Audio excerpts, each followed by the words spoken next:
If you're looking to build an AI startup, you're probably wondering, how do I help my product to stand out? What should I do to raise funds? And how do I overcome challenges? Stay tuned as we dive deeper into these topics on the Zista Podcast.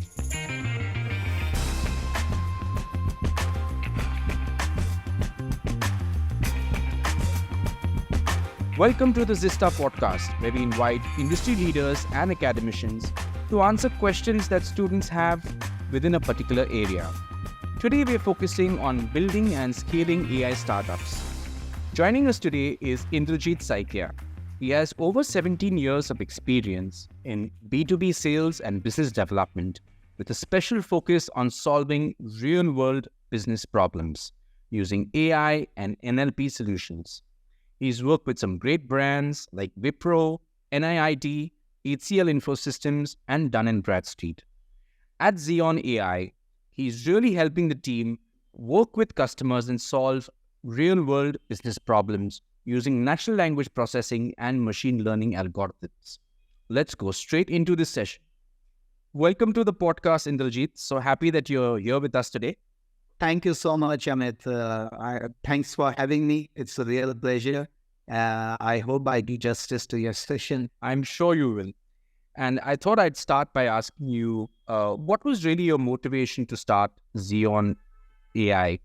And how do you help your product stand out in the market? So, Amit, the thing is when we are a group of friends, so we had this common idea, a belief that, so it was a convergence of a lot of factors though. What actually collectively shaped our vision and the mission of the company was that we saw that there was an immense potential of artificial intelligence, particularly in the domains of NLP, natural language processing, and machine learning. So we thought that this would revolutionize how business operates and addresses complex problems that they face.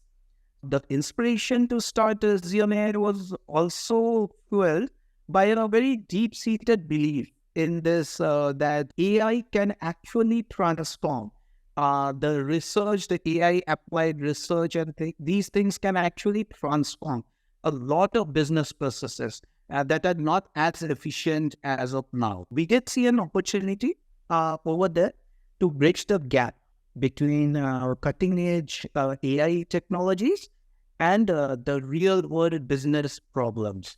The goal was actually not to develop only AI algorithms, very advanced algorithms for research purposes, but also to use them effectively to solve tangible problems faced by medium-sized and large companies as well. There were a lot of issues that also faced when we tried to make our product stand out in the market. If your beliefs and your mission statements and these are strong, we usually overcome those kind of challenges. Wherever there was a focus on practicality and the relevance of the artificial intelligence solving real world problems. So wherever the focus was clear, we did have these were able to solve those abstract or disconnected day-to-day business problems. So wherever there is unstructured data, we try to make sense of those unstructured data through our algorithms. This is what we actually intend to do. Yeah, it makes a lot of sense, when you take AI and use that to solve something which is real and tangible. I'm sure it adds value. Can you perhaps give us an example of how Zeon AI has been used? I think that will help our students understand this a lot better. Yeah.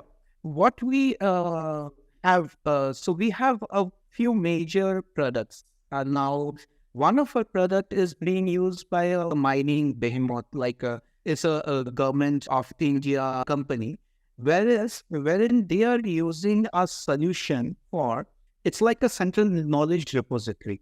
So this issue would actually sound similar to a lot of organizations, because I have spoken to big IT companies that are facing this issue. Like I actually was part of a convention wherein Cisco employees said that why don't you promote your solution to our company, provide your solution. Of course, Cisco is a big bear, the IT company. They will not nicely to our selling them IT solutions. But we did employ this central knowledge repository. So suppose you are in the you are an employee of say grade 2 rank, and you are planning a trip to say Shimla or anywhere. And over there, unfortunately, you have a medical problem. You go to the hospital, you take treatment. After a few days, you are okay. Now, you have to settle the hospital bills. So what do is you contact your company, and the company goes back and forth, seeing the medical bills, seeing the line items, sees that, okay, these are not covered and things like that. But that process takes a lot of time. So this is one instance where our central knowledge repository, the employee just has to log in, scan the documents, and immediately he gets the information, what are covered, what is not covered, things like that, so that he knows how much he can spend. Apart from this instance, there are other things like this Cisco guy I was talking to. He travels shuttles between North America and Europe. He doesn't know what documents he needs for his next trip. So he asks the HR and things like that. But what we did is, suppose they had our solution, they could just ask our interactive, it's like something like ChatGPT. You just ask, okay, what are the documents that I need for my trip to Spain? And this is what the purpose of my trip is. Immediately, all the list of documents that are needed and the process that is it would be detailed out. So where is this information found? These are found in the internal company knowledge repository. So we have these kind of solutions wherein employees can just, so this has been implemented in a very big company in of Government of India undertaking. And apart from this, we are also working closely with an aluminium major, wherein there is something called, it's a bit similar to invoice reconciliation, wherein a lot of trucks keep coming into the plants. Now, these truck drivers do not know what is the specifications of what they have.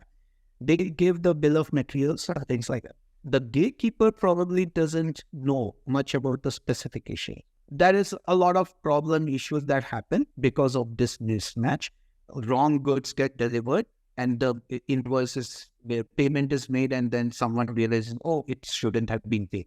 So what we do, the bill of materials that is given by the driver just needs to be scanned. The solution is something immediately through the ERP, or information that is already there about this truck coming in for this, it would be compared, and all those issues are highlighted. Then the gatekeeper knows whether they should allow this truck or not. So this is one instance. A lot of other features are also there in this product. So, but these are the most common issues that were faced, and we provided them real world solutions for this as well. And of course, we are working with a defense major as well, wherein we are trying to bring AI into their systems and things. We are working, so since it's a defense, I may not be allowed to divulge much, but it is a very nice thing. Probably we will have a good inauguration later, and then we can share some of those information as well. So, yeah. All right. You know, it's so interesting that your AI solution is being used by different industries. It's interesting that, you're addressing a very important problem that, medium to large organizations face, which is how you can manage internal knowledge and use that effectively to help you in your day-to-day functioning. And what also occurred to me is that, the engine or the product that you have is malleable enough to be trained on different kind of data sets, but still perform a function which I think will be handy for people in business and across people. It's handy for people, even across levels. So it's simple enough even for, say, a gatekeeper to understand. And I think you must have obviously invested some time and effort to make the output so easy to understand that even someone who is doing a security job can act on those inputs, and the organization can benefit from that. So it's so interesting to hear that, Indrajit. Yes, like technology is only good when it's simple and easy, makes life simpler. So if it's making it complex, it will not, it's losing its motive purpose. I wanted to ask you, Indrajit, how did you approach the fundraising process for your startup, and what advice would you offer to individuals who are looking to perhaps kickstart their own AI startup? This is actually a very crucial part. Like it's one of the most critical parts of any startup. If you need to have a growth trajectory, then funding is actually the most critical part. And I will tell you why. So when we get clients, so we may have the best of the products. So we may get clients a lot. Now we go to the clients, we say, okay, this is a solution, but the clients would be paying us for that particular project only. Now, when we employ our resources, manpower, time for that particular project, we are not innovating, we are not researching. So VC funding and all these are very critical parts for the growth trajectory. So we knew this, like this has to be taken on this is actually the most important part. So we formulated a few steps on how we should approach this issue. So one is, of course, there has to be a very compelling narrative. To seek funds, the narrative has to be very compelling. It has to be unique. Like that's what we thought. A lot of common narratives also get funded, but our narrative was fortunately unique, which made life simpler. There has to be a very clear articulation of vision. We started by clearly articulating our vision for Zeon AI. So investors are not just investing in the product, they're investing in the team. They are also helping us grow. So we have to have a very clear communication with them, and we have to be ambitious, but it has to be achievable. So whatever growth we say needs to be realized as well, whatever we commit to the investors. So that helps in garnering the support. So we have to also demonstrate the market need of the product.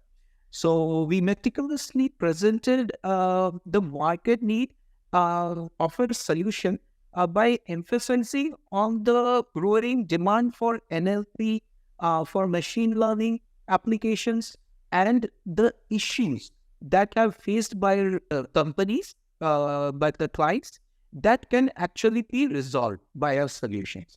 So apart from this, we had a very proven track record of we had a very our team had a very proven track record. They had the expertise. We also invested a lot in strategic networking. So we started building relationships with very key players in the industry.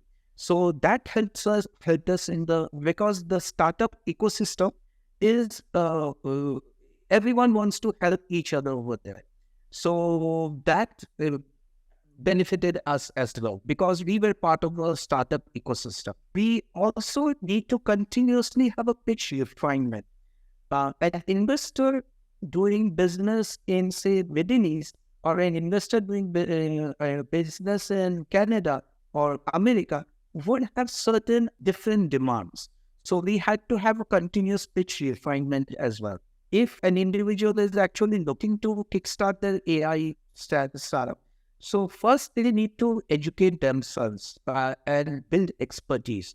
We have to have a very deep understanding. We have to have a very strong team. We have to have a compelling narrative. And we have to show them traction and milestones at every single step that what we are going to achieve. But the most important point is you have to be resilient. You have to be persistent because a lot of funding will not, like that would be, maybe you approach 50, maybe only 2 will give you time and things. So that shouldn't defeat you. Why? You have to be persistent and resilient when you are seeking this funding. So yeah, I hope that wasn't too long, but that was something which I closely associated with. So yeah, those were my takeaways. from this experience. I'm happy you took your time, and I'm happy that you explained it in so much detail, because I think it's an important point. And I think you raised a lot of good points in the process, about articulating your vision, about having a compelling narrative, about being willing to refine your pitch and redo it when required, about understanding that people are investing in the team and not just the product. So having a good team is really important. And of course, demonstrating that there's a definite need for that product or solution in the market, and having a structured approach which has goals and milestones. So there were some really good points that you highlighted, Indrajit, and I'd like to thank you for that. Coming to challenges that you may have faced as startup, whether you are, starting up in India or another part of the world, what's your advice to, young entrepreneurs? How do you overcome challenges? The challenges that we faced while we were growing up were a few, like which is actually common to not only an AI startup, but probably it would be common to a lot of other startups as well. The talent acquisition and the retention. Employee, we need to have the best of the best employees. We need to have the best of the best brains willing to work with a startup. And then retention, like they may come on board, but then we have to retain them as well, because the kind of learnings that the employees learn in a startup are immense. Probably when the organization is large, the knowledge that an employee gains is limited. But when it's a startup, they do so many multiple things that they gain a lot of. So those employees become prized assets for any company. So we did implement a multifaceted strategy. So we engaged with academic institutions. We did also partnerships with certain communities, AI research communities. And we provided very competitive compensation packages as well. So we have tried to build a very vibrant work culture over here. So where employees do feel valued and challenged. The best brains, they always want to be challenged by new problems. So this is something which that is how we overcame this particular issue. There were other issues like regulatory and ethical considerations, wherein because AI technologies always raises concerns that is related to ethics and data privacy. We try to negotiate this very complex situation, issue, by bringing our AI solutions up to date with our all the regulatory compliances that are required, but any company that may. So we have this end-to-end encryption in place. We have different solutions, like we have on-premises solutions for any company that doesn't want to upload that data into the cloud. We have cloud solutions. We have local cloud solutions that wants. So we have tried to navigate this particular tricky issue by listening to whatever the client requirement is, and we adhere to those. We also had issues like the market adoption. So any AI startup would also, like any startup for that matter, would face an issue like, since they are not a recognized or known name, they would not, like, we have to educate the market about what our capabilities are. We had to tell them that we can customize our solutions as per your particular requirements completely, which probably a lot of big IT companies may not. Like, we do not sell plain vanilla solutions. We will work with you and develop our solutions according to your particular pain points. So that is how we try to overcome that issue of market adoption, by educating them into what are the benefits of associating with AI startups. We had, and the big issue was we needed access to funding. We needed to grow. We needed to innovate. We needed to research. So AI funding and like that was a big issue. So we reached out. That was we paid equal attention to funding, reaching out to funders, reaching out to VCs and fund management companies, as we also wanted clients. So those had equal importance for us. We did not face much of a competition, to be honest, because our product was pretty niche. So that is something which we did not face. We always had the infrastructure and technology in place, because our team was working on this AI solutions and much before AI was a buzzword. We were those kind of solutions, though it was there, but it was minimal. Whatever challenges we received in our journey, we did try to overcome it in a unique and a way. So that's what we thought, and hope we keep on receiving these challenges. We are still facing a lot of issues in other factors, but we are taking it as we come to it. So we are trying to solve those issues as it comes. I really appreciate the positive attitude that you have, Indrajeet, because you said, we hope we keep receiving challenges, because I'm sure challenges encourage you to go out there, put your best foot forward. And there was one thing I observed is that, challenges that come to a startup might be unique. Every startup might find or might face unique challenges. But what really matters is having the persistence to work through each challenge. And one thing that I saw, or one thing that I noticed when you were talking is that you all have taken a very holistic approach to solve every challenge. You all haven't just given a solution. You all said, okay, we want to attract and retain good talent, so we will do this and that and that. So it's a combined solution, a holistic approach to solve the challenge that you were facing. And I think that also is rock solid advice to budding entrepreneurs. Oh, yes. But you have to have, one is you have to also be, apart from that, you also have to be very flexible. You have to adapt to the situation very promptly. You have to see new, the situations that you will least expect will happen, and you have to adapt it very fast. Being an AI startup, we don't get much time to explain. We have to be prompt in adapting to whatever the client is asking us to do or not.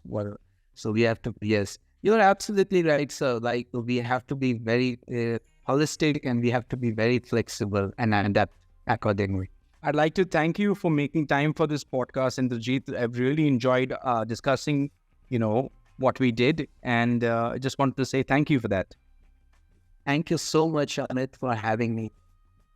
I hope you enjoyed this session. Indrajeet shared some really valuable insights to each question that we posed to him. I'm happy to say that Indrajeet will be back on the podcast, and we're going to continue the conversation with him on how you can build and scale your AI startup. Subscribe to our channel on YouTube to get notifications for new content that goes live. Follow us on Spotify, Google Podcasts, and Apple Podcasts. Our handle is the Zista Podcast. Till we meet again, we'd say, stay curious.